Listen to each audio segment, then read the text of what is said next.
used to think that a leader is a person who sits the whole day in his big office, and his job is to just tell people what to do and what not to do. That is when I was growing up.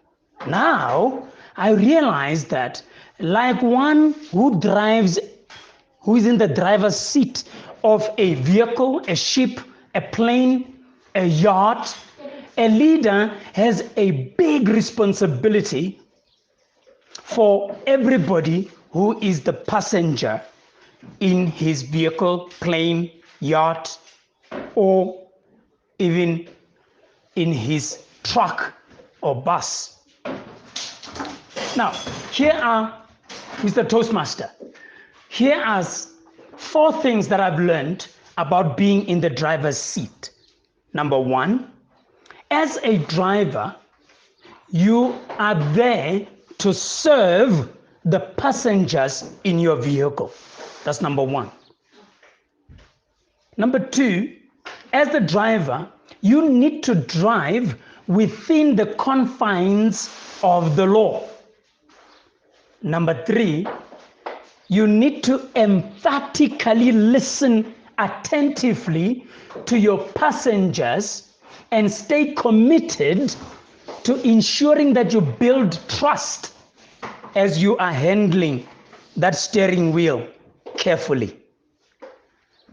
And finally, number 4, you need to focus optimistically ahead with direction and leading your passengers to a defined destination. You can't just drive around with no purpose. Those are the 4 things that I've learned about being in the driver's seat. Now, let me share a little bit about what happened personally to me as the president of the All-Stars Toastmasters Club in 2021-2022 Toastmasters year.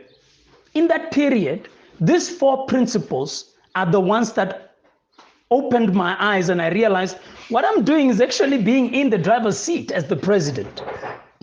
Because I noticed that you need to come out and exercise all of that. So I had to make sure that I'm not the boss of the team. I'm actually the servant and the lowest servant in the team. Because every task that is supposed to be done by the executive committee, the ultimate responsibility lies with the president. And you need to make sure you serve each role player in the executive to ensure that you serve them to do their task to the best of their ability.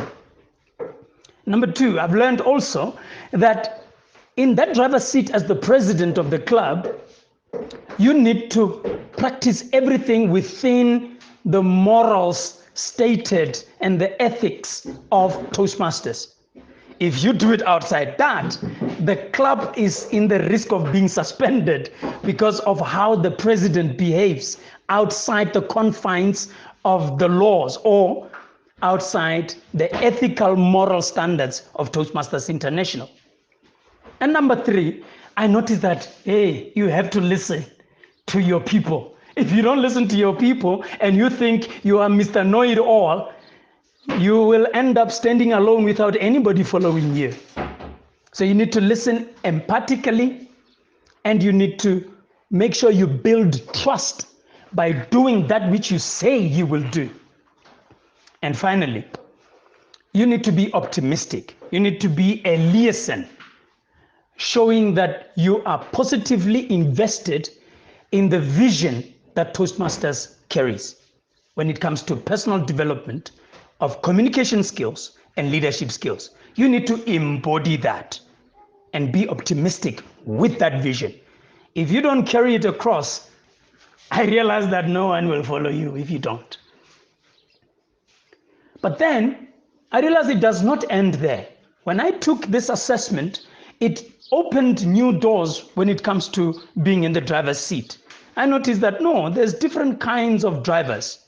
Now, as the president, you need to be close to your team, coach your team, motivate your team. However, as the area director is quite different, because you are no longer that close to a close-knit executive committee. Now you need to be democratic. And here's what I mean. Also, there are 4 items that I've learned here. Number 1, you need to learn to collaborate with others. You're no longer really driver's seat because you are leading drivers that are driving in their seats. Now, you are motivating and encouraging and collaborating with others that are in the current position as president of clubs, and you are no longer the president of the club.